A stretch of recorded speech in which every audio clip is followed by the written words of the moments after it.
So welcome to another instalment of Good Vibrations. It's one that promises to be quite fascinating. It's one that I've been looking forward to personally a lot because it's a subject area that I really want to get into, and it's a subject area that I've addressed a couple of times in some of my own talks and some of my own radio appearances. So very excited today to be chatting to Mr. Fritz Springmeier. How you doing, Fritz? I'm doing great, thank you. Great to have you on. Now, of course, you're the author of a very important book, which I've referenced a few times, and many other people have. The Illuminati Formula Used to Create an Undetectable Total Mind-Controlled Slave, which you wrote in conjunction with Cisco Wheeler. You've also written other books, including Bloodlines of the Illuminati, Deeper Insights into the Illuminati Formula.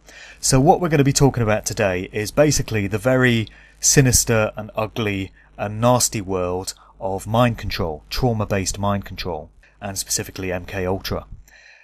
So first off, people that might want to find out a bit about you, should they go to your Wikipedia entry? I noticed that it's far from complimentary. It kind of reeks of bias and ulterior motive. You're described as a conspiracy theorist. And then we have the strategic use of words such as claims and conjecture. And it seems the authorities and the establishment don't really like you very much. Well, the Wikipedia article is full of distortions and outright lies. And one of their sources that they've gone to is they used yellow journalism articles as their substantiation. In other words, some news reporter comes along, fabricates a story, and because it gets put into print, it then is referenced as an authority about me. There you go. So, yeah, going to Wikipedia is an effort in futility if you want to learn about me. You can, the listeners are welcome to go to my website, pentracks.com. That's pentracks.com, pentracks.com. And I have a bio there. I've been pretty open about my life, and I've been open as an author to people contacting me. Every day I have people contact me and interrupt my day. So I've been pretty open that way. But there's been a lot of slander printed about me. Oh, for sure. And Wikipedia has called me a right-wing extremist. And, you know, Mark, I don't believe in the left or the right wing. I don't get into those dialectics. Yeah. So that's just pure baloney, what they're saying. Really, they do like their labels. And I think that stands as confirmation that Wikipedia is absolutely controlled. It's not as independent as they would like you to believe it is. It's not as controlled by the public as they would like you to believe it is. I think there is an agenda at work there. And when they address people such as yourself, that becomes clear. Well, it wasn't that I didn't try to correct the mistakes. When I first got out of being incarcerated, I tried a couple times to correct the mistakes, and Wikipedia wouldn't allow me to correct it. So then I hunted up someone who was a Christian who had been an editor for Wikipedia, and he tried, and he still couldn't. And he told me, he said, Fritz, I've been watching this for years. He said, they are prejudiced against people like you. They are biased, and they want to print bad things about you. So I got it straight from somebody who's worked with them for years, that they have an agenda. Yeah, of course. Well, there is one point that I would make while we're talking about trauma-based mind control and Wikipedia. Wikipedia said that I based my claims on trauma-based mind control on Kathy O'Brien. Where they came up with that bogus lie is absolutely staggering to me. And solely on Kathy O'Brien, they say. Yeah. I worked and met with hundreds of programmed multiple personalities before I met Kathy O'Brien. And so she was she was years down the road. You know, I had firmly established the whole thing long before before I met her, and I worked with the victims of this trauma-based mind control. I've worked with therapists all over, United States, Australia, the UK that deal with victims of this mind control. I've gone to conferences where there were like hundreds of therapists getting together that deal with this kind of stuff. So, and I've seen the abusers. I've seen the handlers. I've seen the programmers. I've seen the people that come around to pick up the slaves. I mean, I've seen it all. This is not something that's a theory, and I didn't base it on Kathy O'Brien. That is so ridiculous. Yeah, there you go. Well, lots to get into, and I want to address the subject of your incarceration shortly as well, if that's okay with you, because it seems to me that you've really paid the price for the research that you've done and the great information you've put out there. Often people become targets when they put this stuff out there, and you certainly did. But in the meantime, we should probably start at the beginning. Could you just give us a bit of background on how you first came across this very sinister world of trauma-based mind control, and particularly MK Ultra? How did it all start for you? Well, I began researching the Illuminati, and that's a story in itself. And then I did thousands of hours of research on the Illuminati, had written this massive tome, Be Wise as Serpents, and then at that point got in touch, met with 4 women that had been a team together in the Illuminati that wanted out of it. And a lot of things had happened in each of their lives that were allowing them to try to break free. And when I started working with them, and I was doing that for several reasons, but they started giving me the inside story. They couldn't talk a lot because the trauma-based mind control, they would go into suicide programming if they talked very much about these things. So, but it helped them to be able to talk to me because I already knew a lot. But in trying to help them, I had to deal with the mind control. And when I started dealing with the mind control on a day-by-day basis, I started seeing, the reactions of their handlers, the reactions of so much. I started seeing what did work and what didn't work in terms of the therapy and the deprogramming. And then after investing years of energy into Cisco Wheeler, we managed to get her free of her programming enough that her deeper parts, her deeper alters, that's deeper personalities, she had programming alters in there. In other words, she had been a programmer herself. And when we got those free, and they were really willing to work to help deprogram people and help me understand the deeper programming, boy, we were really making some deep progress there. And so the Deeper Insights book was done in conjunction with her deeper programming parts. And that took things to a whole new level. It was absolutely amazing to see her programming alters deal with victims of this trauma-based mind control. We had an open house policy that people from around the world can come to the house and get therapy. We didn't call it therapy. We were just, it wasn't formal therapy. We didn't charge any money or something. We were just like good friends that would help you with your programming issues.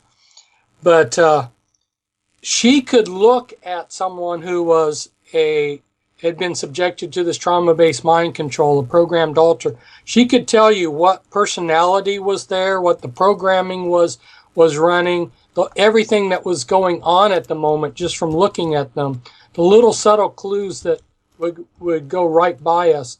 And so it was very informative being around her and watch her interact with this. Anyway, that's how I got involved, is I was trying to help people get out of the Illuminati. Sure. Okay. Could you tell us a bit about what MK Ultra actually is, and also Monarch programming and beta programming are methods or techniques, if you want to call them that we hear about as well. How do those two relate to the overall subject of MK Ultra? Well, those are little specific names.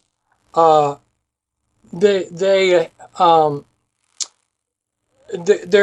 this mind control has been secret since ancient times, but the Illuminati created different front organizations to do the programming, and one of their front organizations that was created was the CIA here in America. Yeah. And the CIA had a trauma-based mind control program, which was called MK Ultra. They've changed the name on it.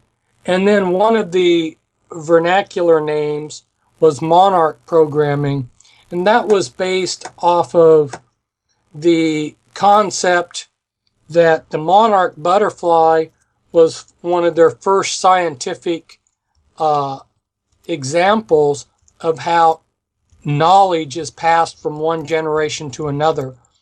A monarch butterfly will pass to the next generation the directions for flying to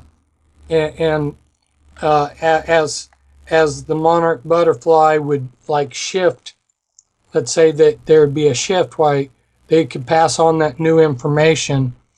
And that was very important for the programmers, because they need the children that they program to be dissociative. And they discovered that the ability to dissociate and become a multiple personality is passed from one generation to another, which is why they have to keep this trauma-based mind control within dissociative bloodlines. And since the Illuminati have been traumatizing their kids, their own children, for thousands of years, of course, they're able to do it to their own bloodlines. But in modern times, it's been broadened out to the general population. And so that's part of the reason why we see so much traumatization of the general population, is they're trying to prepare the seed bed, so to speak, for the mind control that they want to do. Okay. I heard you on a previous radio broadcast, Dark City Radio, just going into one example of the sort of techniques that are used to shatter a young child's mind and cause them to dissociate and go into these different altars. And I've got to be honest, it brought a tear to my eye. You know, I was welling up listening to it, because when you look at what is done with MK Ultra, it's one of the worst things a human being can do to another human being. Try and take control of their mind. And a question that a lot of people have when it comes to this subject is, who can be so evil as to do this? I mean, are we talking straight psychopaths? Are we talking Satanists that are so steeped in negative, dark energy that you know, they're just within the realm of all this stuff? Or are we talking handlers that have been programmed themselves to do this? You know, it just defies belief for a lot of people, and for myself, to be able to understand how anyone can do this to another human being, because we're talking about horrendous, horrific things here, aren't we?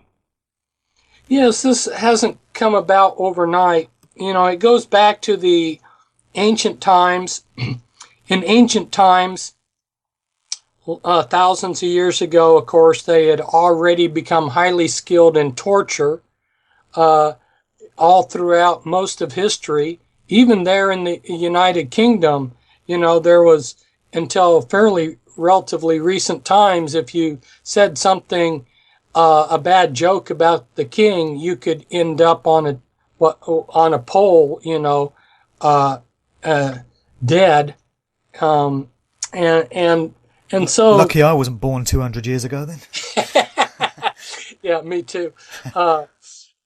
So they were highly skilled in torture thousands of years ago. Of course, they had already discovered the use of drugs back then, magical potions. Even primitive peoples around the world are highly skilled in the use of drugs, that, the herbs and plants in their area.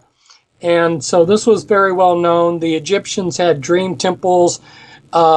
If you're a farmer, when it gets cold, and there's a blizzard blowing, the cattle turn their butts towards the wind, and they dissociate. You look at a herd of cattle in a blizzard, and they're dissociative. They're in a trance. Their faces look totally blank. So all these different elements, how to use deception and lies, how to use evil spirits, all of these elements were prevalent back there when the Egyptian priesthood developed the trauma-based mind control for the pharaohs and the mystery religions. So it hasn't come about it's been in use for thousands of years. Right. So these bloodlines that are doing this, they're psychopaths. Yeah. It's crazy people creating more crazy people. It's like you're saying, psychopaths creating another generation of psychopaths.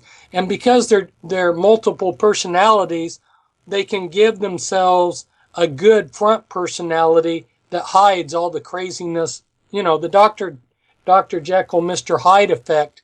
And that's what these people are. They're Dr. Jekyll, Mr. Hydes. And they hide the craziness underneath the front day-to-day personality. So you meet them and you think that they're a decent person.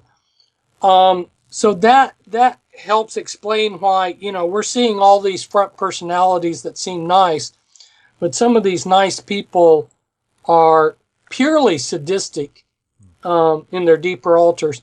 Not only that, but even they've discovered that even if a person is not a multiple, just the normal person, if they're given instruction by an authority figure, that the normal person can be made to become sadistic.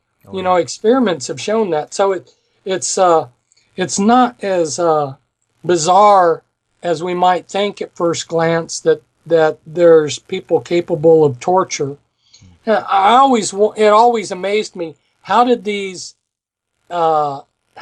prisons find sadistic guards? How did all these kings find the person to torture people down in the torture dungeon? Yeah. Well, it seems like there's never been any shortage of people to step forward and play the saddest role.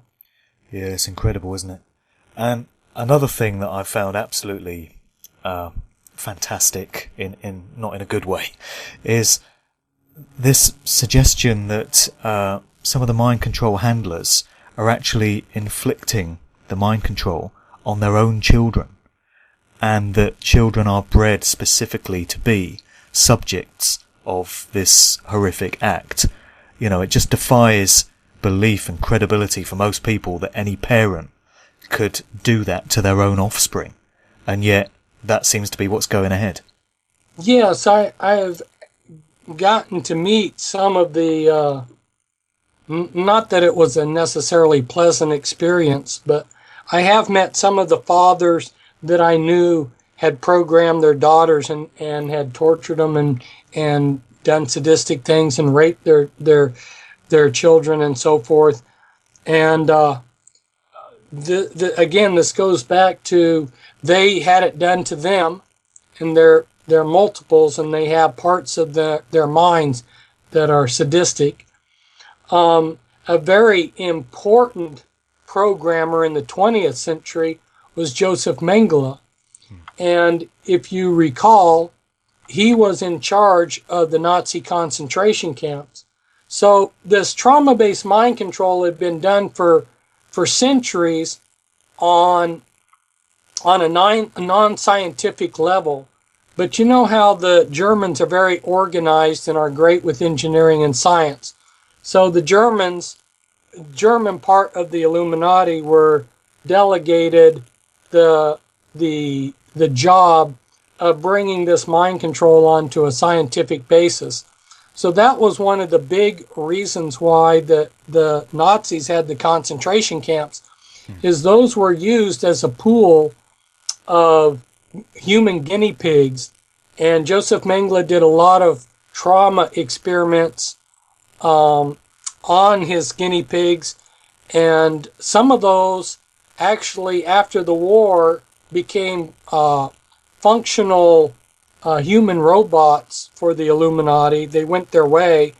He went his way. They brought him to the Americas. They brought him here to United States, in fact. A number of the people that I worked with had been programmed by him. They could describe to him, like what his penis looked like, because they had to experience such things, and how he spoke, his German accent, and how he walked and his mannerisms. I got to hear all of this. The guy traveled to Europe. We have pictures of him traveling to Europe. He had no fear. He knew he was protected by the powers that be. Yeah, and so there's somebody that's publicly known. We know he sat there at the concentration camps, and he was the person that greeted people when they got off and would say right or left. He determined your fate. And we know it's the records there of some of the crazy experiments he did, Yeah, it's truly horrific stuff. And for a lot of people, the nature of this is just so horrendous that they block it out. They just turn away from it, or reject it by default action because it just sounds so incredible. But it seems to me that that's the kind of public reaction that the controllers are relying on in order to continue with their program unimpaired. And unfortunately, as we discover in many walks of life, the truth is often very inconvenient and very unsettling, but it's still the truth. And the first step towards ever being able to expose what's going on here, and ever standing any chance of putting a stop to it, is to at least acknowledge that it's going on, however uncomfortable that may be.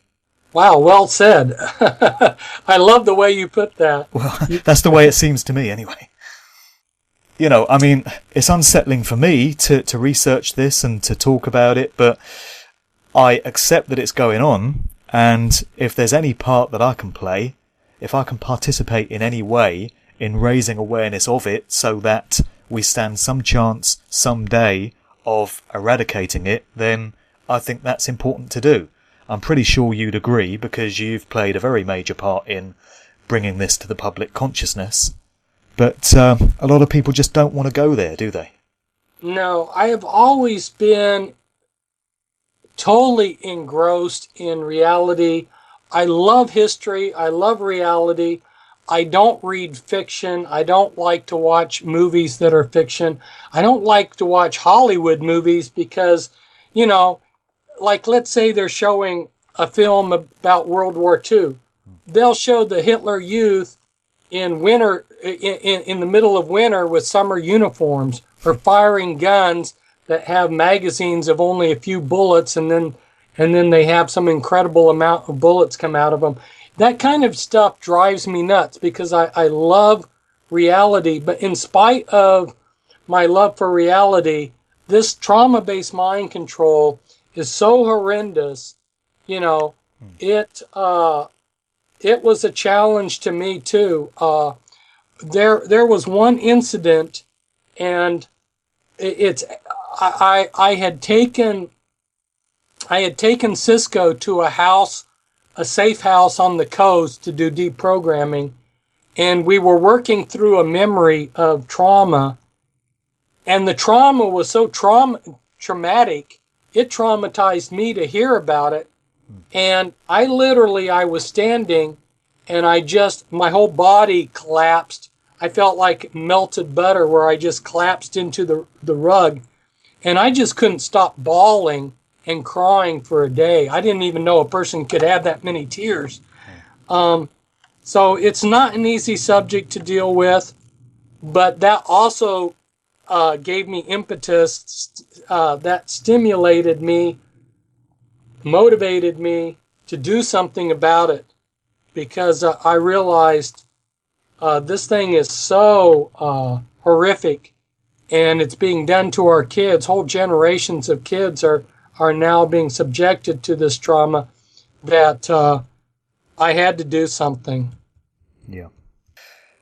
In what walks of life and areas of society are MKUltra mind-controlled slaves commonly used?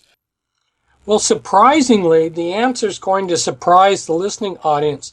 They actually salt them in totally throughout society in general. There, I picked up hitchhikers that were street people, and in getting to talk to them, realized this guy's a program multiple. They have them salted in throughout society at all levels. It's not just that they're in the mansions, or that they're in the military as super soldiers. But to give you an example, during the 1930s, the Nazi government was sending over to America. People were immigrating from Germany to America. There was a little town in upper New York where they were assembling some of these people. They were program multiples. They were people that had been subjected to this trauma-based mind control, and they just set them there. They just had these people come over, and they never used them.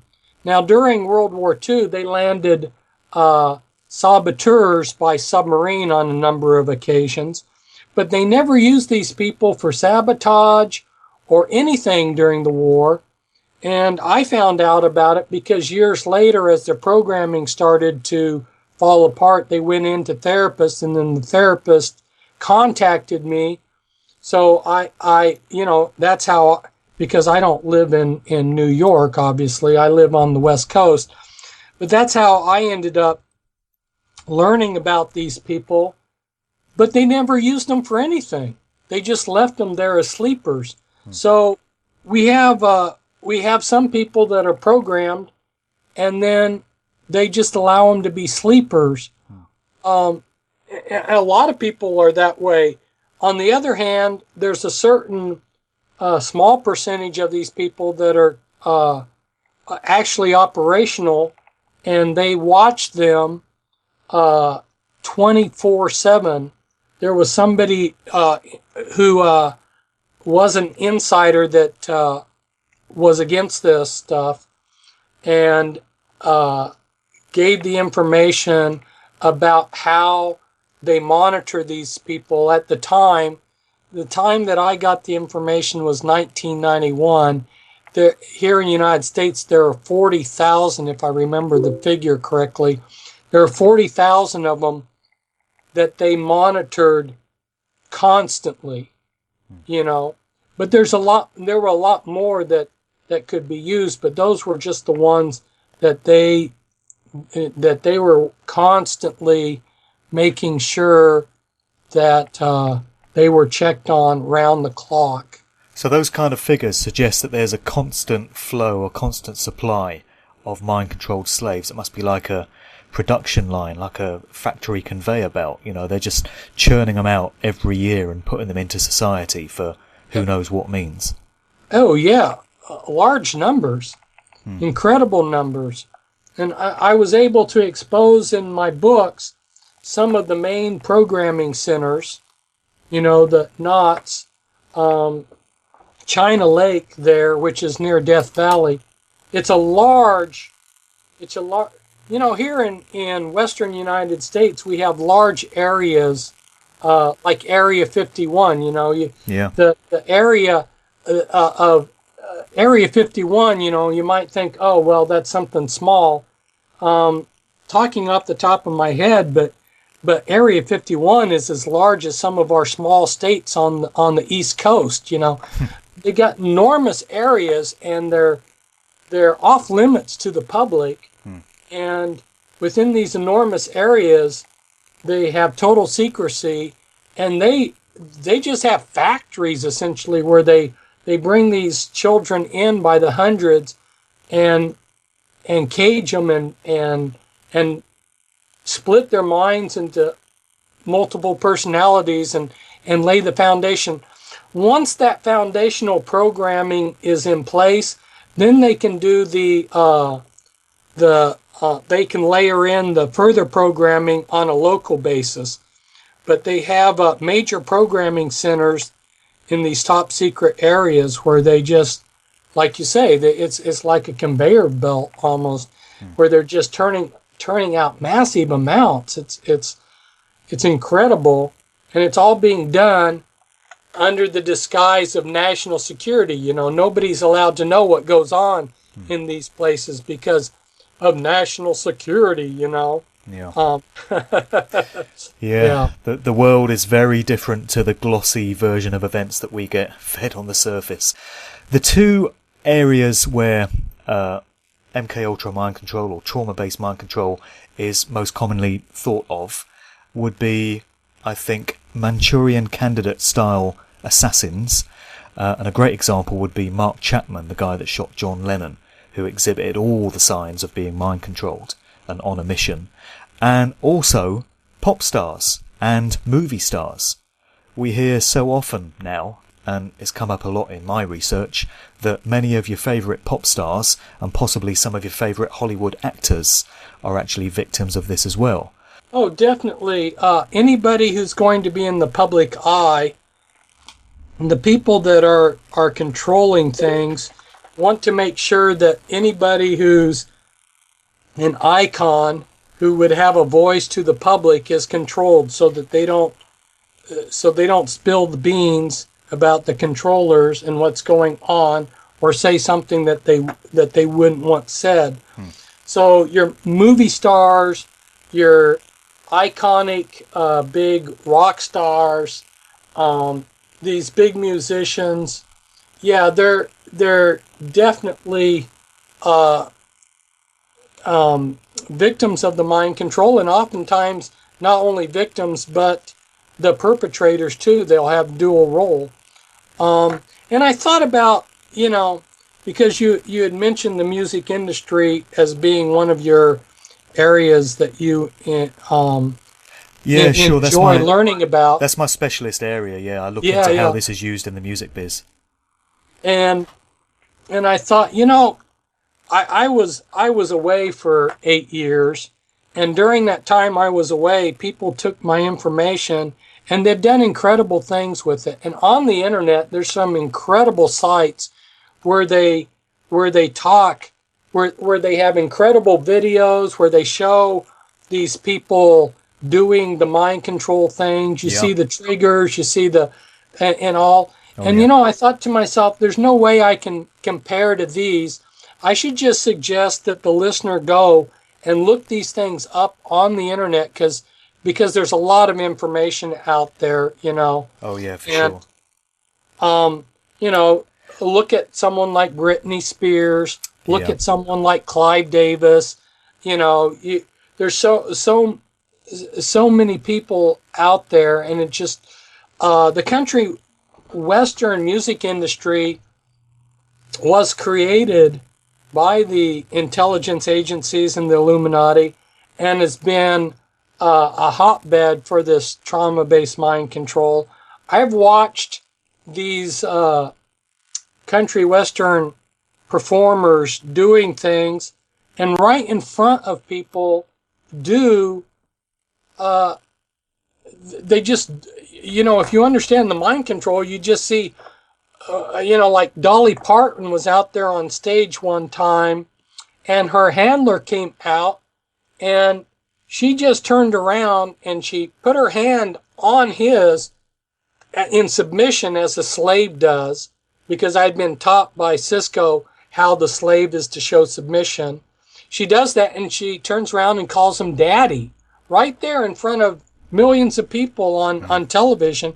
It's like if you understood the mind control and how it functions, you'd like go, whoa, they just did it right in front of us. This isn't even secret. Hidden It's in not plain really sight. even secret. That's why I suggest if people will get my books, the formula book you mentioned, and then its sequel, The Deeper Insights, and they read about this stuff, they're going to see it right in front of their faces. Yeah. It's not even really secret. Once you know how to recognize it, it's like they're right in front of you. Well, and exactly.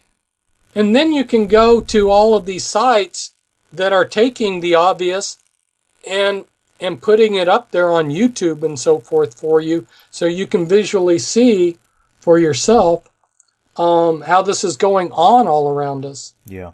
When it comes to the music industry, I think the name that most people would think of is Britney Spears, as you said. There's a classic video on YouTube, which I've referenced before, where she actually switches into one of her alters in the middle of an interview. It's a very well-watched and very famous video as well. And of course there's a famous incident where she shaved her head and started attacking cars with umbrellas, and that shows all the classic signs of the programming breaking down and her having to go back into the lab and be reprogrammed. One that a lot of people are talking about right now is Miley Cyrus, who's just had a big #1 hit in the UK, daughter of Billy Ray Cyrus, of course, the country and western singer. She performed at the VMA Awards just the other day and was exhibiting some very abnormal behaviour, which again shows all the hallmarks of mind control. A classic hip-hop so-called artist is Nicki Minaj, who is just an A to Z of all the signs and indications of mind control. She switches alters in interviews, puts on different accents, becomes different personalities. She's even got an alter called Roman Zelensky, which she slips into spontaneously mid-interview. And then in Hollywood, there's the likes of Tom Cruise has always struck me as a strange character. In the middle in the middle of interviews, you'll see him switch and do some very strange things. So when it comes to the music industry and Hollywood movies, are there any other household names that keep cropping up when you look into these areas? Names that people are going to know? Oh, across the board. The easiest way to say it is if they're famous and they're in the limelight, they have gotten there because the world order put them there. Yeah. Some of them don't even have talent. I mean, Paris Hilton, in my opinion, is neither pretty nor talented. I don't actually know what she's even supposed to do. I don't even know what the cover story is with her. But she's obviously Illuminati and programmed multiple. But if somebody gets up there like that, you can just, you can make a safe assumption that they're a programmed multiple. Another thing that they're using the music industry for is they use a lot of these songs like, and I used to listen to the radio, and when they needed to announce a ritual over the radio, you hear the song Heartache Tonight, or to reinforce the programming, like there's a song playing with the Queen of Hearts. The Queen of Hearts is the emergency Mayday system that's going to alert the programmer that the programming is being tampered with, because they build these systems with an alter, or actually several alters, that are watchdogs. They're just little child alters that don't know really anything but their role to play. And if anything happens to the programming, they contact the programmer, with a Mayday signal. And so, like, in that song playing with the Queen of Hearts, knowing that it really smarts, Joker's the only fool who'll do anything with you. That is reinforcing that programming of that. So you hear a lot of songs knocked 3 times. I can give an incident where one of the Illuminati ladies that I was trying to help, they have these guys that are assigned to pick these program multiples up, so that they can be so a new program can be put in, or so that they can check with the system, you know, just like you would I guess bring your car in to get it serviced or something. So his name was Rex, and I've actually bumped into Rex a number of times. But Rex came by in his pickup truck, and he went to she was inside, and he went to the window and he knocked 3 times. And that's the signal to be picked up. When the slave hears those 3 knocks, they're to go to the door. The triggers. So, pardon me? They're triggers, yeah? Yeah, that's a trigger. And so he did that, and her son, who was familiar with my research, knew what those 3 knocks were, so he ran out to try to catch Rex, and Rex ran for his pickup truck, and David chased his pickup truck down the street. Well, the pickup truck got away, but what Rex did is he was so confident that those 3 knocks would bring the woman out to the street that he just circled around the block and came around expecting to pick her up.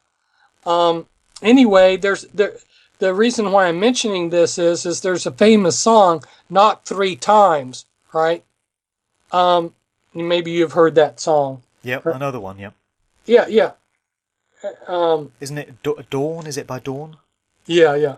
So, these songs that you're hearing all the time, they have a dual role. They're not just songs, but they're reminding the slaves of their programming, or they're doing things to the slaves' mind control system.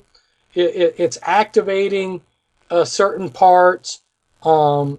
So across the board, and so if you're listening to music, know that music is being used. We're basically, the UK and the USA are mind control labs. Yeah, really. That's all we are. Yeah, you got the Tavistock Institute in London, which is involved in this big time. Let me just ask you, we see a lot of mind control, or depictions of mind control, encoded into Hollywood movies and into music videos. They seem to like doing it. They seem to like letting you know what's going on and dressing it up as fiction, whereas in fact it's based on stuff that's really happening.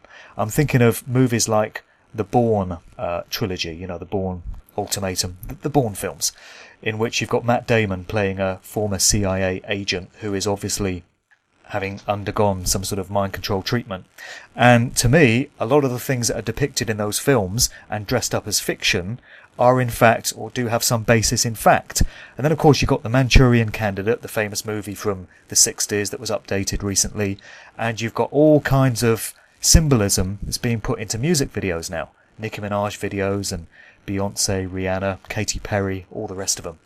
They seem to like rubbing your nose in it. They seem to like letting you know what's going on in the sure knowledge that most people will not understand the significance of what they're seeing. Or I'm wondering if there's some other aspect of what's going on here, if it's like predictive programming, in they believe they can keep the program manifesting by presenting depictions of it into the public consciousness. But either way, they seem to like letting you know what they're doing via these methods, don't they? They sure do. I have some ideas as to why they do it, and yet, the extent of how they get in our face showing it is mind-boggling to me. And when I wrote these, I wrote actually 3 books. We've talked about 2 of them. The other one's out of print. When I wrote these books on the mind control, I actually thought that I was going to scale back what they were doing. I exposed Alice in Wonderland, The Wizard of Oz, Star Wars, Star Trek. I exposed these programming themes and how they were doing things, and their programming, the actual codes. I have 40 pages of codes. What bothered me is years later, they were still using the same programming themes, the same codes. It's like it's like they were getting right back in my face and saying, you didn't do anything. We can just go ahead and do what we want. Yeah. And you really can't stop us. Yeah. And I don't know. That's kind of it's I don't know what the word to place on it, but I guess honestly it's disconcerting that they can just get in our face and it seems just to do be this arrogance. like It seems to be real arrogance on their part. It's like, yeah, okay, we know that some of you are onto us. We know that there's a few researchers out there that know what we're doing, but we know that the general public, the vast majority of people, will never see it, and so we're just rubbing your nose in it, and what are you going to do about it? That's the way it feels to me. Yeah. It really does feel that way. Then there's different ideas, people that believe in God. There's something in the scriptures where Satan has to go before God and ask permission to tamper with Job's life. And so using those kind of incidences as a framework, people say that God insists that evil broadcast what they're going to do, that they don't have a free ticket just to go and do evil, but they have to tell you. That Yes. could be, for some reason they seem to, it's called revelation of the method. I thought for years that one of the reasons why they did revelation of the method was it's very intimidating to the slaves. Imagine if you were a mind-controlled slave and your handler or programmer could come to you and say, you think you can get free of us? Look, we're doing this right in front of everybody, and nobody's even doing anything. We're even telling people what we're doing, and nobody's coming to help you. Yeah, exactly. And that must be very intimidating to somebody who's trapped in this. Well, whatever the case, they do seem to like to announce in advance what they plan to do with all of their activities, and it does raise a big question as to why they feel the need to do it. And maybe part of it's just that psychopathic, sadistic personality gets enormous pleasure out of announcing what they're going to do. Well, it could be. When it comes to mind-controlled slaves, just thinking specifically of music stars and Hollywood actors for a minute, they seem to like to get them as children, don't they? They seem to like to start the programming very young. Also, I've heard it suggested that females are easier to program than males. Is there any truth in that? No truth in that. The ratio of people being programmed is about even between the sexes. Right. They like to grab them young, don't they? They like to get them as children. Oh, they do. And so the Mickey Mouse Club is one of the places where they place these program multiple children. There you go. In Disney as part of the programming apparatus. Deeply sick, satanic organization. Oh yeah, and you'll see these children in the Mickey Mouse Club. These stars that Disney when they start out, you'll notice as children they're like these really pure, wonderful children. They have that kind of an image, and then all of a sudden, when they get older, they flip into being sluts. Yeah, they go from the Waltons to the Addams Family.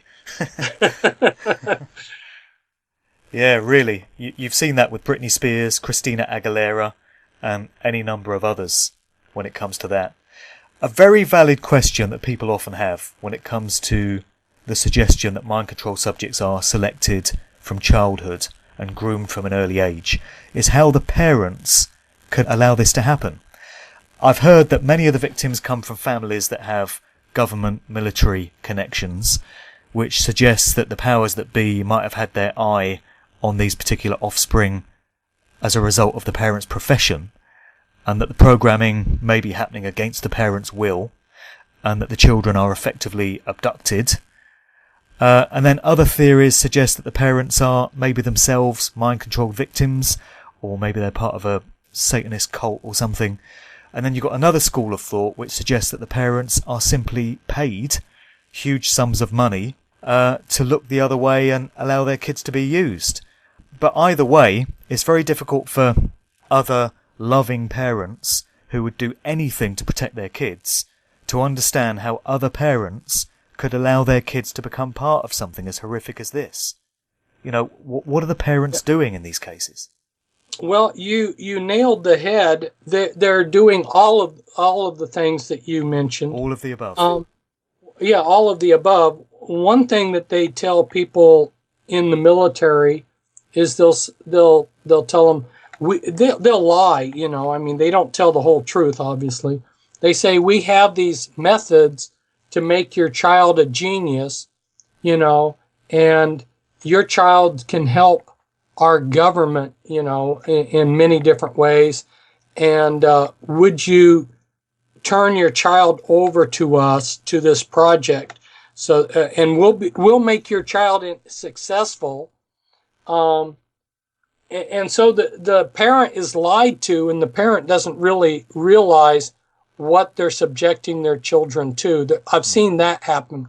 And then I know of one particular case. It was a lady who, she was not Illuminati, but married someone who was Illuminati, and sincerely tried to stop what was going on, and was subjected to outright torture and deception. And anyway, they just put the full powers of what they had available to make sure that this parent could not protect the child. And the extent that they went to get around this parent shows that if they have to, they've got a lot of assets that they can bring to play, so that even if there is a parent that would catch on and try to object, they'll probably fail at stopping it. Yeah, it seems some families, some individuals get selected for this, and they're just the unlucky ones that then have to kind of try and work it through. When you first came across Cisco Wheeler, and you've also worked with Kathy O'Brien, when you first came across these individuals and the stories that they had to tell, what were your first impressions of it? Well, I was very fortunate that actually prior to meeting Cisco, I had met a number of other program multiples. She wasn't the first one I met. Okay. And when I met Cisco, I met her in the context of meeting her whole team that she had been teamed with. And so I was getting 4 people that were telling me the same story and whose evidence and stuff collaborated each other. That made it very easy for me to grasp what they were saying. Sure. If I had heard it from just one person, the tendency might have been to have disbelieved it because it's incredible stuff. Yeah. But 4 people who had experienced the same thing, who could validate each other, made it credible. And then once I started participating in Cisco's life, she had one of her programmers come into the house, for instance, and was throwing around the programming codes. I mean, I got to see this kind of stuff firsthand. So after a while, it validated itself right in front of my eyes. Yeah. Well, this is the thing. I would never put all my faith and confidence in any one particular author or researcher that is coming out with something that is so radically different to anything you've heard before. But when you get a number of researchers and authors, or, former subjects from many different walks of life in many different cities or maybe different parts of the world, all coming with information that validates and corroborates each other, then you can conclude that there is some validity to it, and it's something that is worth taking seriously.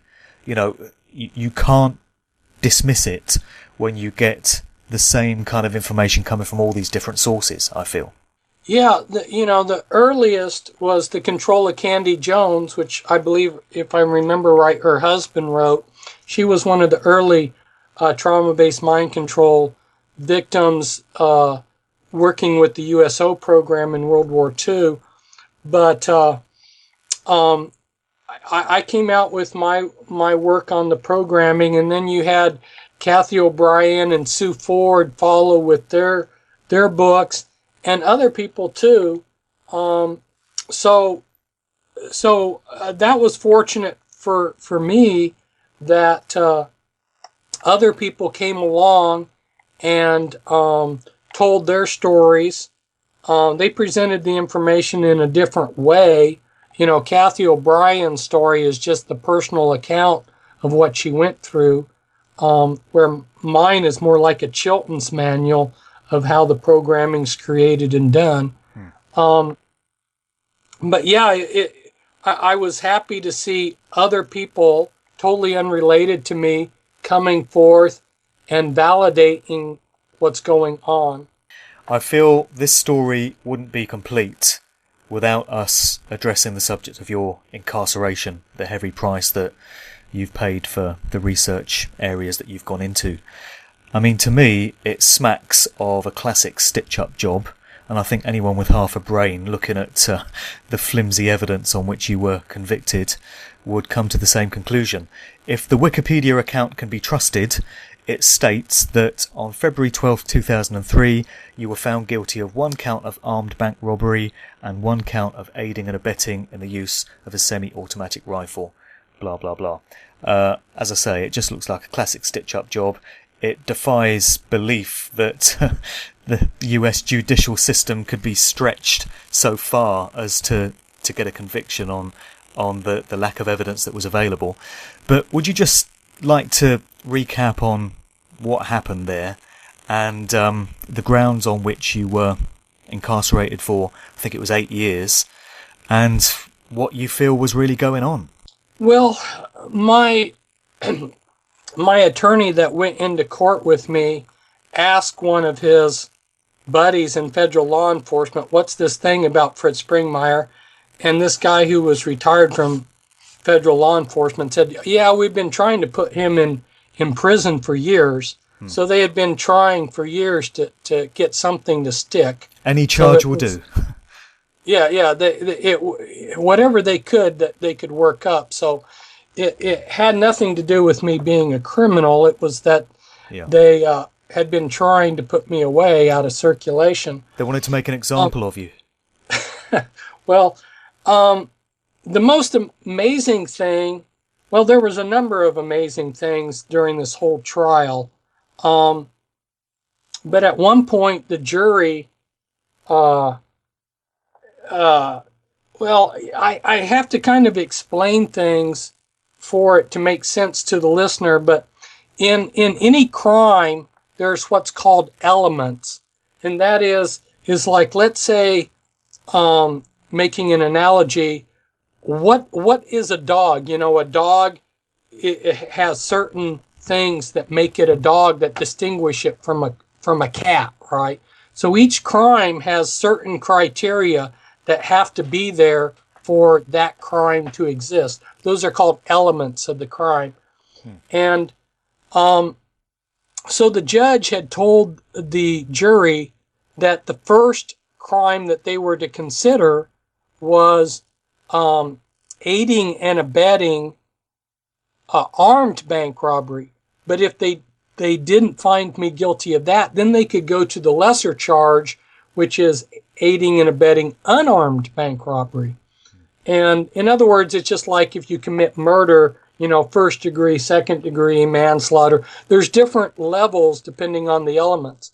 Well, the jury actually found me not guilty of aiding and abetting armed bank robbery because there was no connection between me and someone else going into the bank and using a gun to rob it.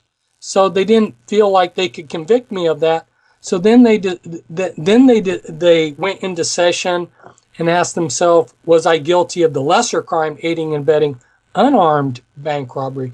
And they decided, you know, the government must have done something. There must be something here. The government wouldn't be going through all this trouble. I'm extrapolating on why they did that, because they knew, because my attorney had not presented any evidence. In fact, one of the jurors later told my wife that they convicted me because my attorney had never said anything about me and they didn't know anything about me. But anyway, they decided I must be guilty of something. So they came to the conclusion I was guilty of aiding and abetting unarmed bank robbery.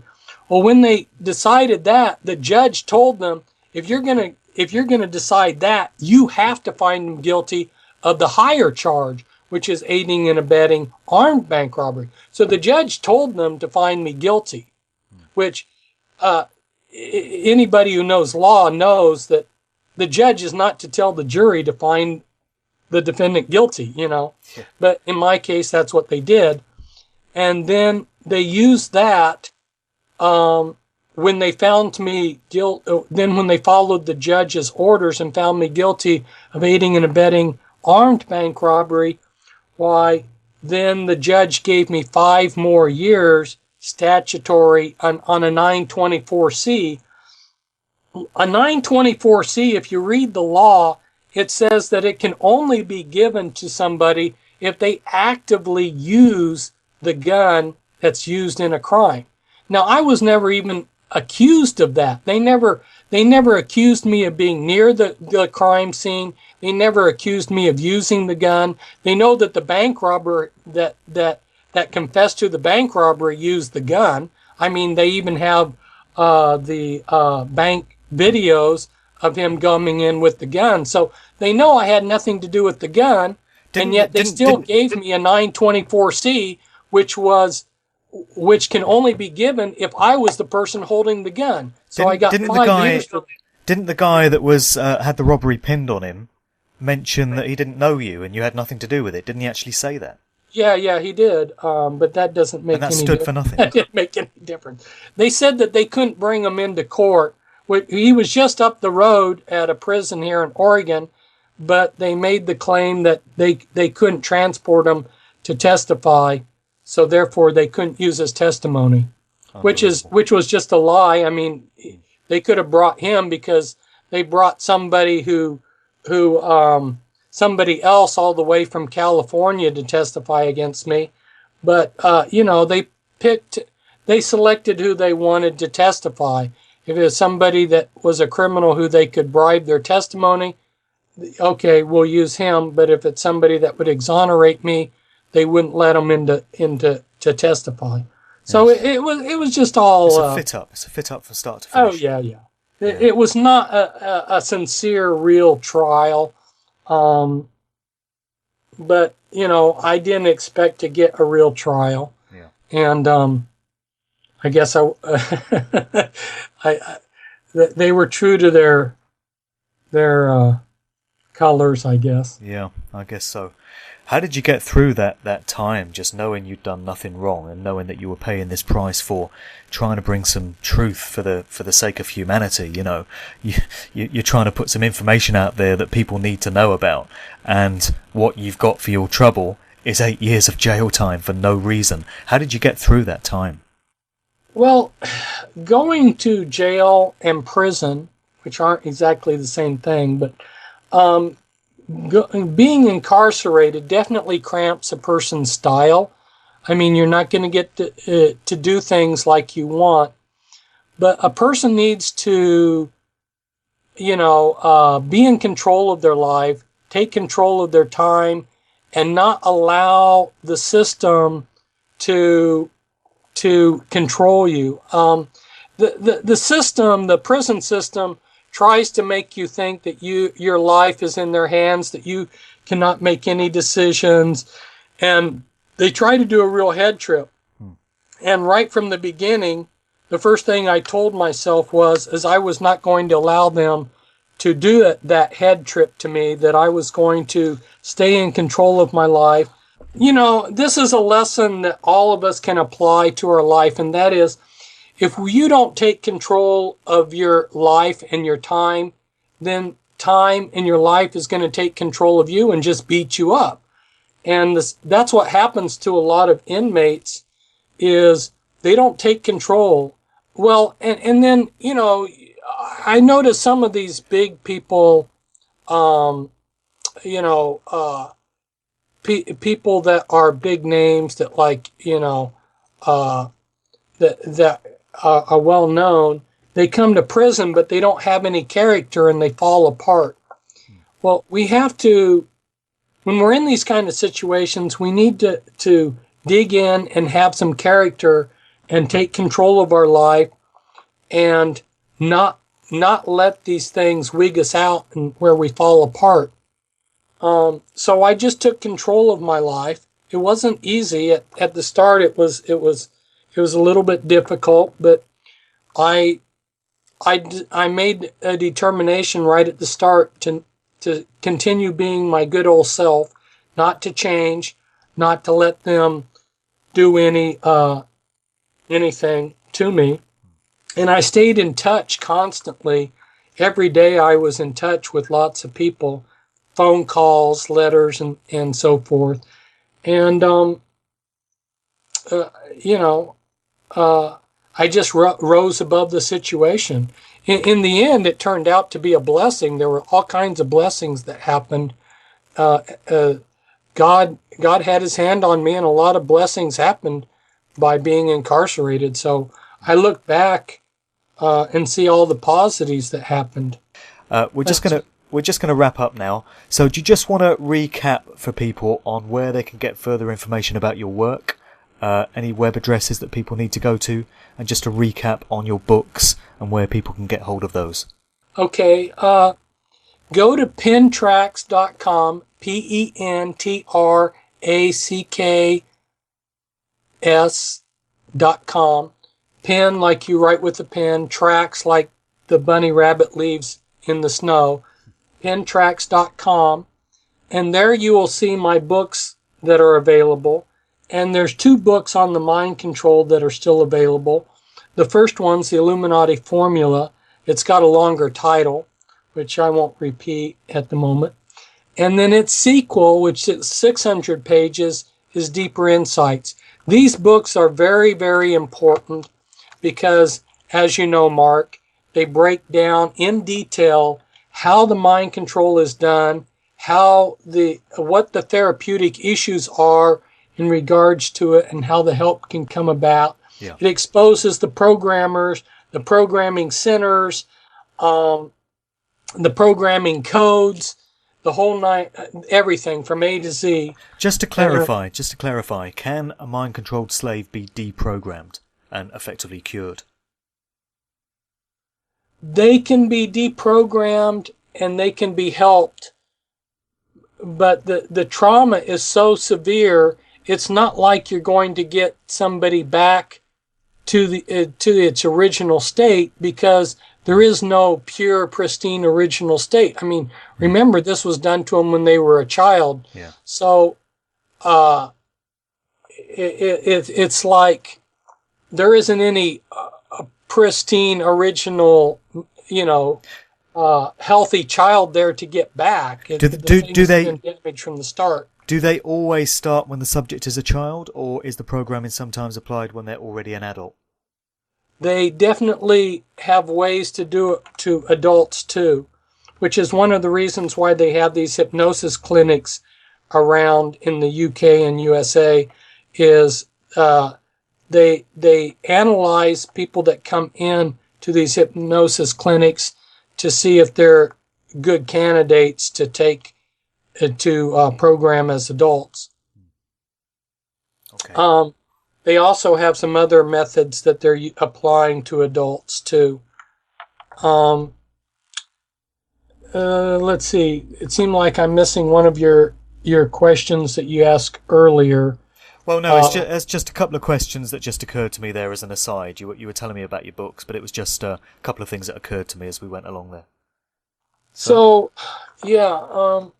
Recapping everything, this is an important subject, because when you understand this mind control, it will allow you to understand how and why they're doing so much.